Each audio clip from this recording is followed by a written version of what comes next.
Have you ever been on a video call and heard your own voice come back at you a second later and immediately thought, well, this meeting is already ruined? That is echo. And today we are talking about echo cancellation. What it actually is, how it actually works, and why some rooms sound great while others sound like you're calling in from a gymnasium built entirely out of glass. At a basic level, echo happens because sound leaves the speakers in a room, gets picked up by a microphone, and gets sent right back to the person who originally spoke. Now they will hear themselves again. Same voice, slightly delayed, and just distracting enough to completely throw you off. Echo cancellation exists to stop that from happening. Here's the important part that most people never hear. In real conference rooms, echo cancellation is not magic and it's not automatic. It's handled by an audio processor, often called a DSP. That processor is constantly listening to what audio is being sent to the speakers, comparing it to what the microphones are hearing, and then subtracting that speaker audio from the microphone signal in real time. That subtraction has to be precise, and it has to be fast. If it's late, you're going to hear echo. If it's wrong, voices sound strange. If it's not set up at all, the meeting turns into a cycle of, can you hear me? And wait, I think that was me.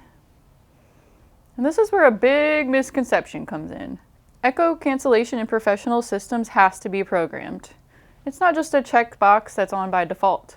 The processor has to know which microphones are listening, which speakers are talking, and how the room itself behaves.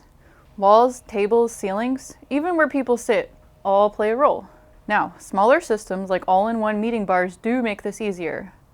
Those devices have microphones, speakers, and processing built together, so echo cancellation is usually enabled by default. Plug it in, mount it on the wall, and for small rooms it works pretty well. That's why they're popular. They're simple, predictable, and easy to deploy. But once you move beyond that, the rules change. A lot of people assume platforms like Teams, Zoom, or WebEx handle echo cancellation for the room. They do some echo handling on your computer for headsets and laptop speakers. That works fine for one person sitting at a desk. But what they are not designed to do is manage an entire room with multiple microphones, multiple speakers, and sound bouncing around the space. It's not a software problem, it's a room problem. That's why proper room systems need a dedicated audio processing engine that's actually configured and optimized for the space. When it's done right, nobody notices it.